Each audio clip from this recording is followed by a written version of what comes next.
अच्युतं केशवं कृष्णदामोदरं रामनारायणं जानकीवल्लभम् अच्युतं केशवं कृष्णदामोदरं रामनारायणं जानकीवल्लभम् कौन कहते हैं भगवान आते नहीं, तुम मीरा के जैसे बुलाते नहीं। कौन कहते हैं भगवान आते नहीं, तुम मीरा के जैसे बुलाते नहीं। अच्युतं केशवं कृष्णदामोदरं रामनारायणं जानकीवल्लभम् अच्युतं केशवं कृष्णदामोदरं रामनारायणं जानकीवल्लभम्। ভাগবত পুরাণের বর্ণনা অনুযায়ী শ্রীকৃষ্ণ তার 4 ঘোড়ার রথে রুক্মিণী বার্তা আনয়নকারী ব্রাহ্মণকে তুলে নিয়ে একাই আনর্ত থেকে বিদর্ভে পৌঁছেছিলেন। হরিবংশের বর্ণনাটি একটু অন্যরকম। সেখানে বলা হয়েছে, পিতৃশশা শ্রুতশ্রবার সম্মান রক্ষার্থে বলভদ্র এবং শ্রীকৃষ্ণ দুজনে একটি রথে এবং বৃষ্ণিবংশীয় অন্যান্য বীরগণ অন্য আর একটি রথে কুণ্ডিনপুরে পৌঁছেছিলেন। ক্রথ কৈশিকের অধিপতি তাদের যথাবিধি সম্মান প্রদর্শন করে পুরীর বাইরে থাকার ব্যবস্থা করলেন। যিনি সকলের অন্তর্যামী, অজ্ঞানতাবশত ভীষ্মক তাকে স্থান দিলেন বাইরে। কিন্তু হিংসাপরায়ণ জরাসন্ধের বাহিনীর স্থান হয়েছিল রাজপুরীর অন্দরে। জরাসন্ধ চেদিরাজের ইষ্টসাধনের উদ্দেশ্যে রাজাদের একত্রিত করার উদ্যোগ নিয়েছিলেন। তিনি সর্বত্র প্রচার করেছিলেন ভীষ্মকের কন্যা রুক্মিণীর সঙ্গে শিশুপালের বিবাহ হবে। কৃষ্ণ যাঁদের অপ্রিয় সাধন করেছিলেন সেই দন্তবক্ত্রক, তাঁর পুত্র সুবক্ত্রক, পৌণ্ড্রক বাসুদেবের পুত্র মহাবলী সুদেব, একলব্যের পুত্র, পাণ্ডরাজের পুত্র, কলিঙ্গের অধিপতি ক্রথপুত্র অংশুমান কলিঙ্গরাজ গান্ধারাধিপতি এবং কৌশাম্বীর অধিপতিকেও জরাসন্ধ আহ্বান জানিয়েছিলেন। মগধ সহ অঙ্গ, বঙ্গ ও কলিঙ্গের শাসক জরাসন্ধ বিশাল সৈন্যসহ ভগদত্ত, শল, শাল্য, ভূরিশ্রবা, কুন্তিবীর্য প্রভৃতিদের নিয়ে বরযাত্রী হয়ে ভোজরাজের ভবনে উপস্থিত হলেন। বরার্থং সম্প্রাপ্তা ভোজরাজ নিবেশনে কৃষ্ণবিদ্বেষী রুক্মী স্বয়ং এগিয়ে গিয়ে সকল নৃপতিদের স্বাগত জানিয়ে পুরীর মধ্যে নিয়ে গেলেন। মানৈঃশংশ্চ তান রুক্মী প্রত্যুদ্গম্য নরাধিপান পরয়া পূজয়োপেতাং স্থান নিনায় পুরীং প্রতি।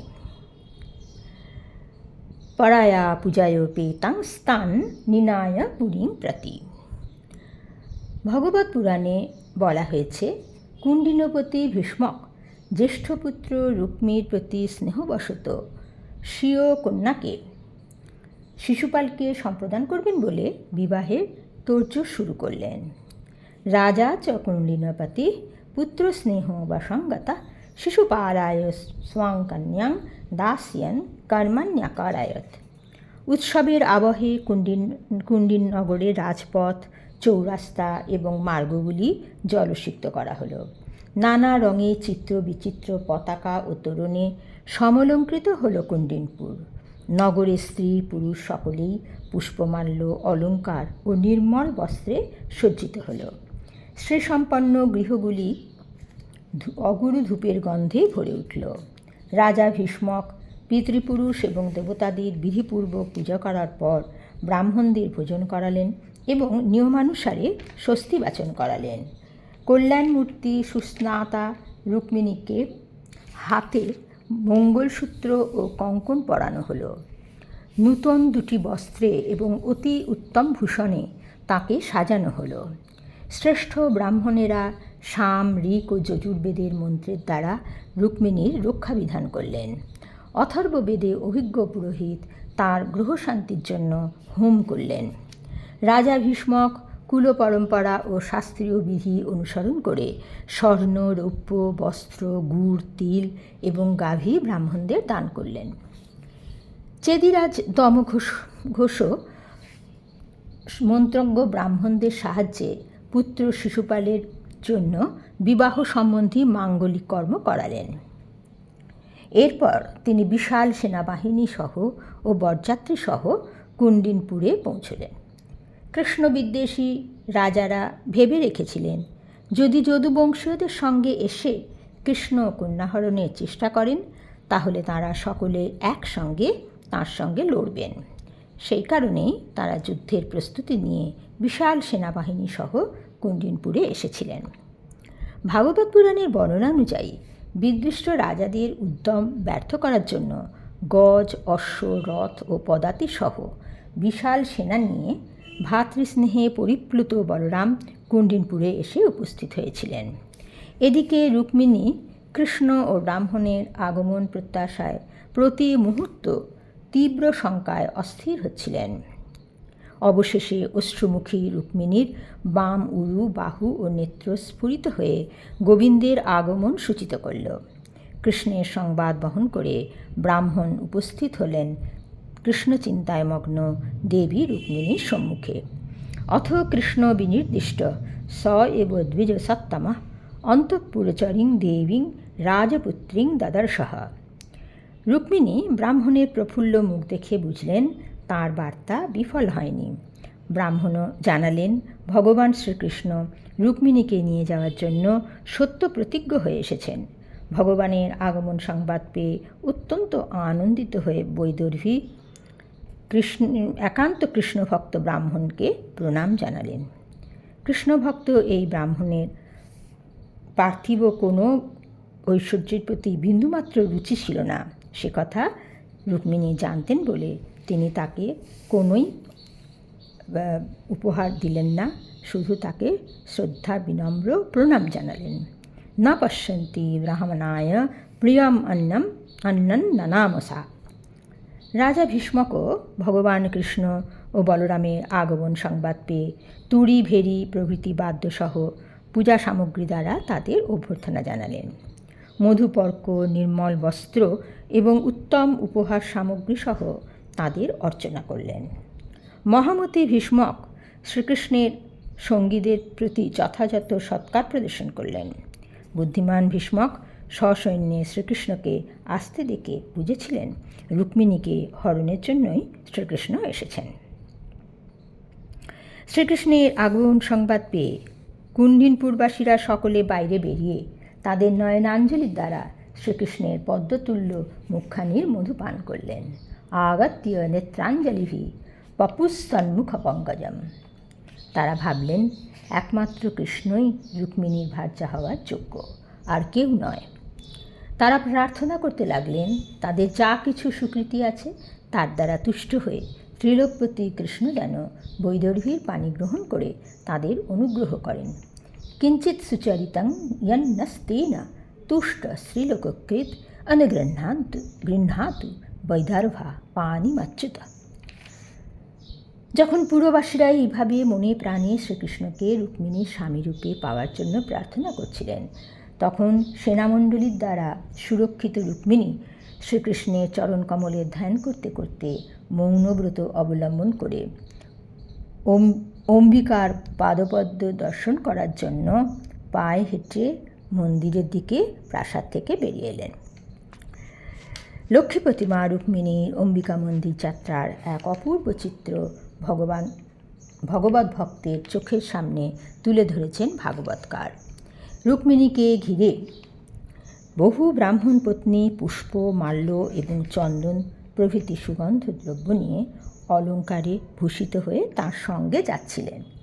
অসংখ্য নিপুণা নর্তকীরা তাদের হাতে পূজার উপকরণ ও নৈবেদ্য নিয়ে চলেছিলেন। সঙ্গে বাদ্যকারেরা নানান বাদ্যযন্ত্র বাজাতে বাজাতে যাচ্ছিলেন। মাগধ বন্দীরা বন্দনা করছিলেন। রুক্মিণী তার পঙ্কজতুল্য হস্তপদ প্রক্ষালন করে আচমন করলেন। তারপর শুচি হয়ে শান্ত চিত্তে দেবী অম্বিকার নিকটস্থ হলেন। প্রবীণ ও অভিজ্ঞ ব্রাহ্মণীরা রুক্মিণীকে দিয়ে বিধিসম্মতভাবে দেবী পার্বতীর পূজা করালেন। দেবীকে প্রণাম করে রুক্মিণী প্রার্থনা করলেন, ভূয়ান পতির মে ভগবান কৃষ্ণস্তদনুমোদতম। রুক্মিণী পাদোদক, চন্দনের অনুলেপন, অক্ষত, ধূপ, বস্ত্র, মাল্য, হার, ভূষণ ও নানা উপহারের দ্বারা এবং সারিবদ্ধ প্রদীপের আলোয় আরতি করে সপরিবারে দেবীর আরাধনা করলেন। একই সঙ্গে পতিমতী ব্রাহ্মণীদেরও ওই সকল উপকরণের দ্বারা এবং সেই সঙ্গে লবণ, নানাবিধ পিষ্টক, সাজা পান, কণ্ঠসূত্র, ফল ও ইক্ষুর দ্বারা পূজা করলেন। ব্রাহ্মণীরা পূজার প্রসাদ দিয়ে রুক্মিণীকে আশীর্বাদ করলেন। বধূ রুক্মিণী প্রসাদ গ্রহণ করে দেবী ও ব্রাহ্মণীদের প্রণাম করলেন। তাভ্য দেব্যৈ নমশ্চক্রে শেষাঞ্চ জগৃহে বধূ। পূজা সমাপন হলে রুক্মিণী মৌনব্রত ত্যাগ করে তার রত্নোজ্জ্বল অঙ্গুরী শোভিত হাতের দ্বারা পরিচারিকার হাত ধরে অম্বিকা মন্দির থেকে বেরিয়ে এলেন। লক্ষ্মী স্বরূপিণী রুক্মিণী তার সুকোমল চরণকমল ফেলতে ফেলতে রাজহংসীর গতিতে আসছিলেন। তাঁর ভুবনমোহিনী রূপ দেখে যশস্বী রাজারা তৎক্ষণাৎ মুগ্ধ হলেন। মদনবাণে তাদের হৃদয় জর্জরিত হল। মোহমুগ্ধ রাজাদের হাত থেকে খসে পড়ল অস্ত্র। অবশ্যই তাঁরা রথ, হাতি ও ঘোড়া থেকে ভূমিতে পতিত হলেন। আর এদিকে রুক্মিণী যাত্রাচ্ছলে শ্রীকৃষ্ণের কাছেই তাঁর অম্লান সৌন্দর্য অর্পণ করছিলেন। যাত্রাচ্ছলেন হরৈর অর্পয়তিং স্বশোভাম। শ্রীকৃষ্ণের আগমন প্রতীক্ষা করে রুক্মিণী পদ্মকলির মতো চরণ দুটি ধীরে ধীরে ফেলতে ফেলতে এগিয়ে আসছিলেন।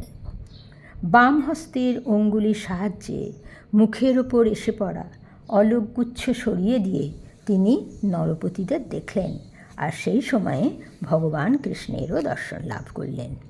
প্রাপ্তান প্রিয়ৈক্ষত নৃপান দদৃশে অচ্যুতং সা। ভগবান কৃষ্ণ রুক্মিণী রথে আরোহণের উদ্যোগ করতেই শত্রুদের চোখের সামনে সিংহ যেমন শৃগালদের মধ্য থেকে নিজ ভাগটি নিয়ে যায়, সেইভাবে রুক্মিণীকে নিজ রথে তুলে নিয়ে বিস্ময় বিহ্বল রাজাদের অবমানিত করে বলরাম সহ সকল বৃষ্ণীদের নিয়ে প্রস্থান করলেন। তত ইয়ৌ রাম পুরোগমৈ শनै শৃগালমধ্যাদিব ভাগরথধরি। জরাসন্ধের অনুগামী রাজারা নিজেদের ধিক্কার দিতে লাগলেন। তারা ভাবলেন তারা ধনুর্ধারী ক্ষত্রিয়, অথচ এক গোপালক সিংহের মুখ থেকে বলিহরণ করে নিয়ে যাওয়া হরিণের মতো তাঁদের সামনে থেকে রুক্মিণীকে হরণ করলেন। অহো ধিগস্মান যশ আত্মধন্বানাং গোপৈরশতং কেসরিণাং মৃগৈরিব। তারা প্রবল বিক্রমে শ্রীকৃষ্ণকে অনুসরণ করলেন, কিন্তু যুদ্ধে বৃষ্ণীদের কাছে পরাজিত হয়ে ফিরে যেতে বাধ্য হলেন। এরপর রুক্মী কৃষ্ণের সঙ্গে যুদ্ধ করার দুঃসাহস দেখিয়েছিলেন। রুক্মীকে কৃষ্ণ বধ করতে উদ্যত হলে ভয়ার্তা রুক্মিণী ভ্রাতার প্রাণ ভিক্ষা করলেন। কৃষ্ণ রুক্মীকে ছেড়ে দিলে পরে রুক্মী আর কুণ্ডিনপুরে ফেরেননি। তার ব্যর্থ প্রতিজ্ঞা ছিল কৃষ্ণকে হত্যা করে রুক্মিণীকে ফেরাতে না পারলে তিনি কুণ্ডিনপুরে ফিরবেন না। তিনি ভোজকট নামে এক নগরী স্থাপন করে ক্রোধবশত সেখানেই থাকলেন। চক্রে ভোজকটং নাম নিবাসায় মহৎপুরম আহত্বা দুর্মতিং কৃষ্ণম অপ্রতুজ্য যবীয়সীম কুণ্ডিনং ন প্রবেক্ষামিত্যুক্ত্বা তত্রাবসদ রুষা। কৃষ্ণদ্রোহী ব্যক্তি প্রবল পরাক্রান্ত হলেও এক সময়ে সকল ঐশ্বর্য থেকেই বিযুক্ত হয়। আসুন এখন আমরা সত্য ও অনন্ত জ্ঞানস্বরূপ ভগবান শ্রীকৃষ্ণের নাম সংকীর্তন করি। হরে কৃষ্ণ কৃষ্ণ কৃষ্ণ হরে হরে হরে রাম রাম রাম হরে হরে হরে কৃষ্ণ কৃষ্ণ কৃষ্ণ হরে হরে হরে রাম রাম রাম হরে হরে, হরে কৃষ্ণ কৃষ্ণ কৃষ্ণ হরে হরে, হরে রাম রাম রাম হরে হরে।